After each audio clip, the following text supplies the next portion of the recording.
Australia दुनिया का सबसे बड़ा बंजर कॉन्टिनेंट, जिसमें इतने बड़े रेगिस्तान हैं कि इसमें इंडिया जैसे 5 मुल्क और पाकिस्तान जैसे 9 मुल्क समा सकते हैं। इतने बड़े रेगिस्तान को हरे भरे जंगल में तब्दील करने के लिए ऑस्ट्रेलिया गवर्नमेंट के पास एक मास्टर प्लान है। पूरे ऑस्ट्रेलिया को रेन फॉरेस्ट में तब्दील करने का, वो भी आर्टिफिशियल रेन की मदद से। आज की वीडियो में ऑस्ट्रेलिया के इस हैरत अंगेज मास्टर प्लान के बारे में जानेंगे। माइंडफ्लेक्स में आप सबको खुशामदीद कहते हैं।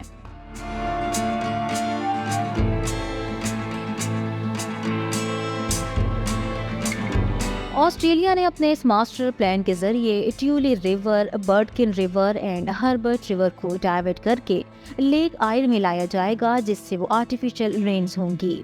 इस पूरे रेगिस्तान में एक झील और सिर्फ नदियां ही हैं, और ये झील इतनी खारी है कि इसके आसपास इंसान तो छोड़ें, कोई जानवर तक नहीं भटकता। यही सबब था जब ब्रिटिश ने ऑस्ट्रेलिया पर कब्जा किया था तो इन्हें खुद इस रेगिस्तान को खोजने में 10 साल से ज्यादा वक्त लग गया। आपको ये जानकर हैरानगी होगी कि ये इस इतने बड़े रेगिस्तान में एक इंसान भी आबाद नहीं था, क्योंकि इस रेगिस्तानी इलाके में पानी ही न था। इनफैक्ट वो लैंडमार्क इतना सूखा पड़ा था कि जो थोड़े बहुत जंगलात थे वो हर साल बुश फायर्स का शिकार बन जाते थे। और इसी को देखते हुए 1930 में ऑस्ट्रेलिया के civil engineer doctor John Bradfield ने इन सूखे रेगिस्तानों तक पानी पहुंचाने का एक यूनिक प्लान बताया, जो कि ब्रैडफील्ड स्कीम के नाम से मशहूर हुआ। इस स्कीम के तहत प्लान बहुत सिंपल था। डैम्स, टनल्स, पंप्स और पाइप ऐसी चीजों की मदद से ट्यूली, हर्बर्ट और बर्डकिन दरिया को डाइवर्ट करके थॉमस रिवर में लेकर आए, जो रेगिस्तान के पास थी। और ऐसा करते ही थॉमस में पानी की सतह और बहाव दोनों बढ़ गए और सारा एक्सेस पानी रेगिस्तान की वाहिद खारे पानी वाली झील में जमा होगा। अब इनके दो दावे थे। नंबर 1 कि ये झील खारी नहीं रहेगी और आसपास की सारी जमीन को इरिगेट करेगी, जिससे क्वींसलैंड की बंजर जमीन हरी भरी हो जाएगी। और इतना ही नहीं, इन नदियों पर बने डैम्स 370 मेगावाट की बिजली भी जनरेट होगी। नंबर 2, ऑस्ट्रेलिया के क्लाइमेट पर इतना असर पड़ेगा कि रेगिस्तान में भी नेचुरली रेन शुरू हो जाएगी। एक्सपर्ट्स के मुताबिक ये दुनिया के सबसे बड़े द ग्रेट बैरियर रीफ को हमेशा के लिए तहस नहस कर सकता है, क्योंकि हम सब एक फूड चेन से कनेक्टेड हैं और अगर एक भी स्पेशी पर असर पड़ता है तो बाकी का पूरा इकोसिस्टम चेन रिएक्शन क्रिएट होने की वजह से हिल जाता है। और इसीलिए नदियों को मोड़ने से इसमें पलने वाली मछलियाँ और स्पेशीज पर इरिवर्सिबल डैमेज हो सकता है। ऑस्ट्रेलिया तो छोड़े, बल्कि इसका पूरी दुनिया पर भी असर पड़ सकता है। इतना ही नहीं, एक्सपर्ट्स का तो ये भी कहना था कि ब्रैडफील्ड की लैंड कैलकुलेशन ही गलत थी, क्योंकि इसने लैंड को कैलकुलेट करने के लिए माहौलियाती प्रेशर मालूम करने वाले टूल बैरोमीटर से किया, जिसकी वजह से न तो लैंड का एलिवेशन साइंटिफिकली गाइड था और न ही प्रेशर। और हैरत अंगेज तौर पर इन एक्सपर्ट्स की कई बातें सच ही थी, क्योंकि 1947 में एक सरकारी इंजीनियर WHR निमो को ब्रेड स्कीम की स्टडी करने का मौका मिला, तो इन्हें पता चला कि डॉक्टर ब्रैडफील्ड ने मौजूदा नदियों को 2.5 गुना ज्यादा कंसीडर कर लिया था। बस इसीलिए इतने सारे लूप होल्स की वजह से इस ब्रैडफील्ड स्कीम को कैंसिल कर दिया गया।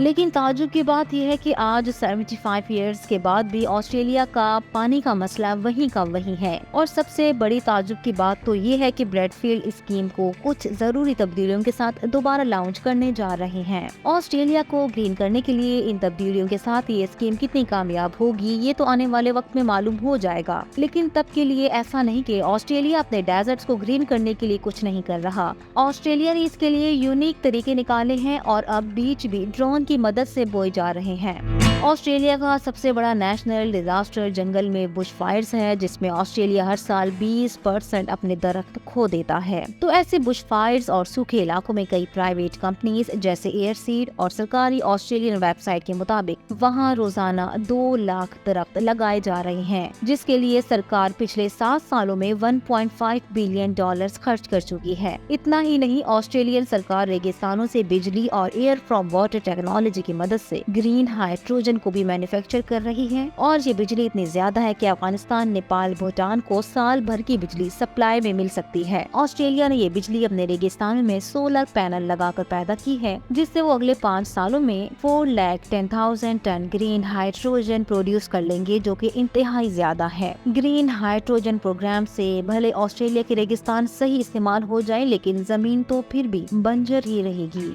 इसका सॉल्यूशन भी ऑस्ट्रेलिया ने निकाल लिया है। तो ऑस्ट्रेलियन सरकार ने हाल ही में कई कम्युनिटी ग्रुप्स के साथ मिलकर फैसला किया है कि नदियों को रिस्टोर किया जाए, जिसके लिए वो नदियों के लिए किनारे पर पौधे और दरख्त उगाएंगे। इनको प्लांट करने से पहले नदी के किनारों पर बड़े टम्बर लॉट्स बिछाते हैं जो नदी का बहाव स्लो करते हैं, जो प्लांटेड प्लांट्स को बचाते हैं, जिसकी वजह से सॉइल रिड्यूसिंग होती है।